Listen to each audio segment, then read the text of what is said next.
যোৱাকালি মাহীহঁতৰ ঘৰলৈ আহিছিলোঁ আৰু মাহী যিহেতু মৰিগাঁৱৰ হয় তো তেওঁ মোক মৰিগাঁৱৰ এটা স্পেচিয়েল ডিছ আহিলে খুৱাই সেইটো হৈছে শুকুতি যিটো বনাই কেঁচা হালধিৰে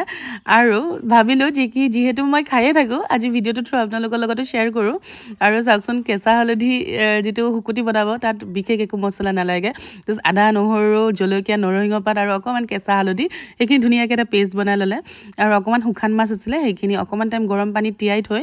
তেল অকণতে পিঁয়াজ অকণ ভাজি তাৰপিছতে শুকান মাছকেইটা ভাজি লৈ সেই কৰি থোৱা মছলাখিনি দি তাত অকণমান নিমখ দি ধুনীয়াকৈ ভাজি লৈছে আৰু তাৰপিছতে এই যে মিক্সাৰতে মছলাখিনি লাগি আছিলে তাত অকণমান পানী দি সেইখিনি আকৌ ঢালি দিলে আৰু এইখিনি বনাবলৈ বেছি টাইম নালাগে খুব বেছি 10-15 মিনিটে লাগে আৰু 10-15 মিনিটে সিজালে হ'ল আৰু তাৰপিছতে এয়া আমাৰ চাটনি ৰেডি আৰু এই চাটনিবিধ গৰম গৰম ভাতৰ লগত খাবলৈ ইমান মজা লাগে কাৰণ কিয় শুকান মাছৰ স্মেলটোৱে মেইন